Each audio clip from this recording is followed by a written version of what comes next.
we go. Game 7. J-Rod gets the leadoff nod, and he takes outside from the Beebs, and we're off and running in Game 7. The two babies of the 77 season, birthed in the same year, Toronto, Seattle. Next pitch is a line drive inside the line into the left field corner. J-Rod off and running. He's into second base, and the M's have a man on. 2 pitches into the game, a leadoff double, and all of a sudden the Rogers Center goes quiet. Holy crap. Our first Game 7 in 2 years. Texas and Houston for the ALCS. And also, 2023, the NLCS went 7. Philly and the Diamondbacks. Time for Cali Row. The big solo in Game 5. Quiet last night, as most of the M's were, and there's a fastball outside for ball 1. Then you'll have Naylor, Polanco, Randy Rowe, You Know It's Gino, Crawford, Rivas, and Robles at the back end. Shane Bieber pitch. A swing and a miss. He tied him up inside, and it's 1-1.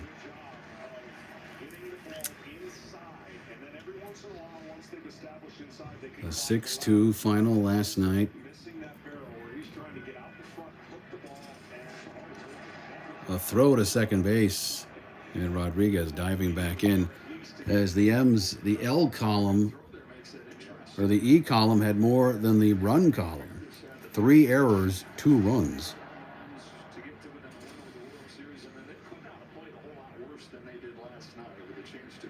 As you had several Toronto players with multi-hits.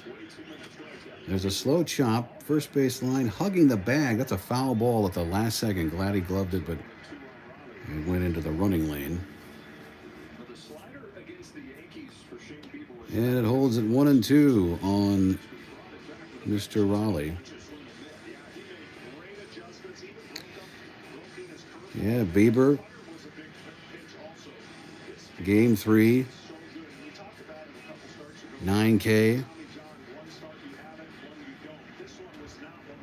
It said Kirby was pitching for Seattle, but they had Brian Woo's numbers up early on. Not sure if they were just running down. Of course, imagine being a manager tonight. How far is your leash? There's a pitch outside. The guy throws ball 1. Okay, let's go to the bullpen. It's like, oh, man, impossible decision to make.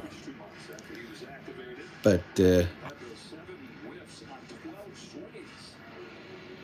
so far, a leadoff double and now a 2-2 count.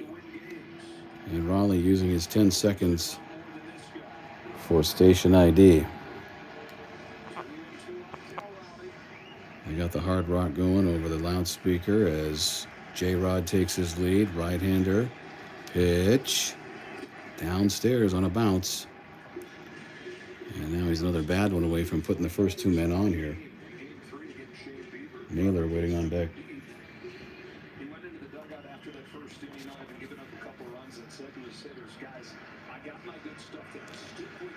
Chairs aren't even warm. They're not even getting used in any of these playoff series. These fans are standing all game. Rip foul outside of first. He cleared the screen, and it goes out of the stands and back into the right field corner on several hops. Trying to drive up that pitch count early. That's what Toronto did last night against Gilbert. A 9-pitch leadoff at bat from Springer. He eventually popped out to third base, but that helped get Gilbert in trouble early. And then he was finally driven from the game after the Vladdy home run. All right, let's try this again. And struck him out up and in. He tied him up, I think, with a cutter. That wasn't so much like a normal speed ball, but just really jammed him inside.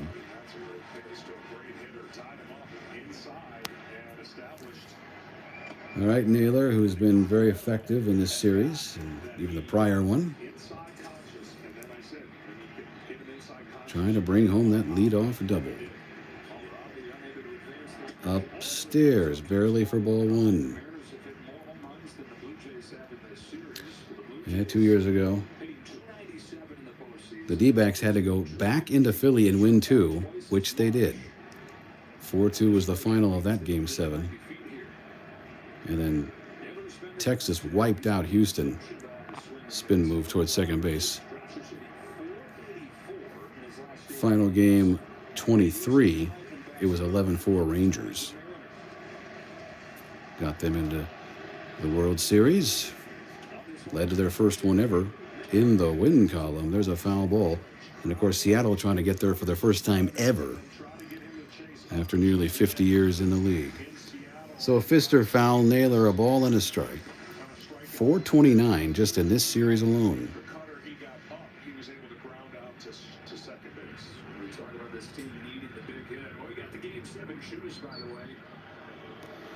And timeout. The umpire is walking around. I don't think Naylor called that because he's leaning on his bat, just sort of spitting and leaning his head to the side.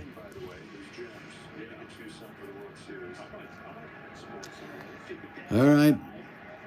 Rodriguez will wander from second base once more. Bieber will throw once more, and it's outside, ball 2.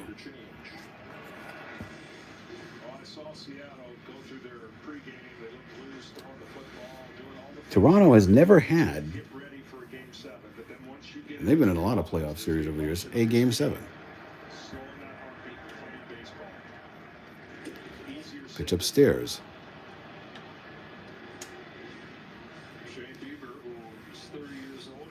10 years ago, when they were in there, 9 years ago.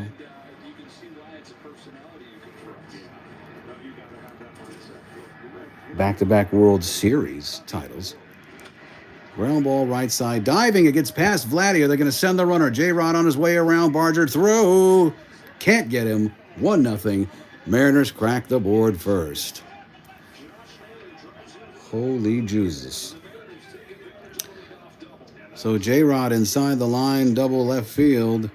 They get Raleigh swinging, but Naylor pings one through the right side. Guerrero gave it a dive, but came up empty. Barger's got that pretty good cannon in right, but, you know, J-Rod's got cannons in his legs. And I think even a good throw, it was a little bit up the line, but even a good throw would have been probably late. Strike 1 on Polanco. But when the Jays won in 92 and 93, neither the LCS or World Series, they were all Game 6s.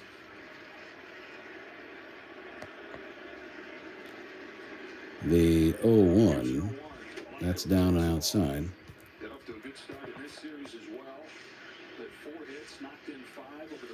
Took care of the A's in 6.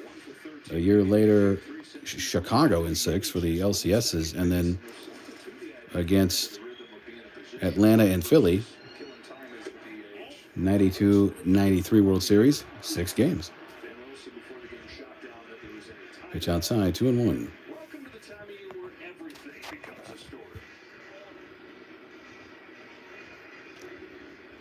And we've already got some stoppage here. Not sure if it's Polanco or Bieber decided to break the plane out there.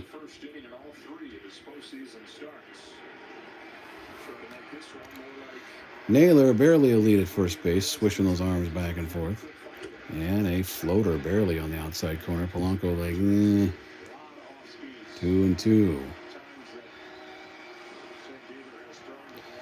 Usually they'll show us the pensive and ever anxious pitcher on the other side, but they have not shown us Kirby at all, if it is indeed him. Again, you're going to see a ton of starters tonight. A crap load of non-relievers out of that Seattle bullpen. Holding the baseball, and now the pitch. It's in the dirt. That was a long-ass hold. 3-2.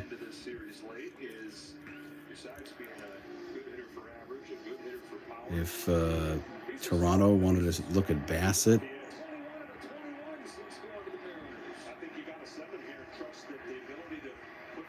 or who knows, Gossman on short rest, get a couple innings in there. Let's see, Naylor, barely gets back in there. Vladdy's been part of a lot of pickoffs over there on the review. And he'll start pointing to the dugout. Call the clubhouse. Now.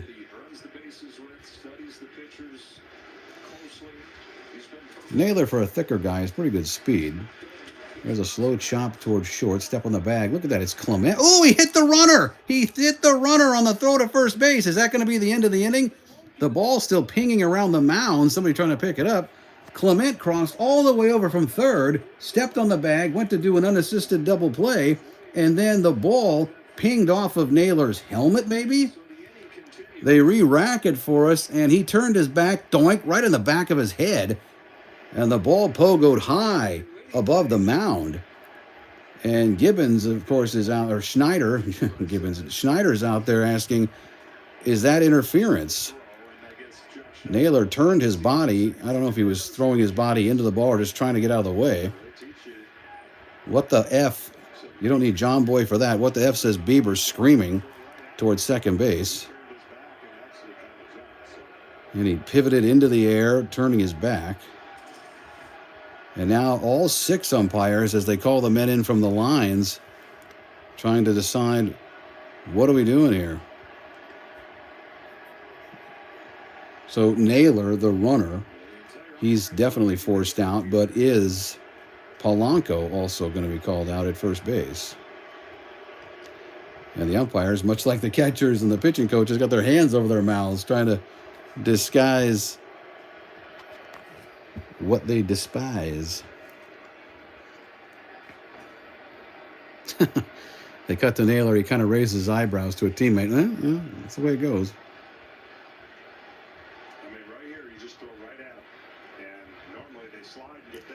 Yeah, that's a new one in terms of turning your body and jumping into the air. I mean, it didn't look completely intentional, like he's, I'm going to just completely body block your throw, but he just all of a sudden turned away from it. But the fact that he jumped, there's no need for him to be jumping into the air when you know the ball's, they're trying to throw it over your head. The men split up. You want to say the blue. You can hear the crowd possibly in the background. And that inning is over, as Naylor is called for interference. And the Mariners head into, not like last night, but yet another double play. Who's pitching for Seattle when we come back?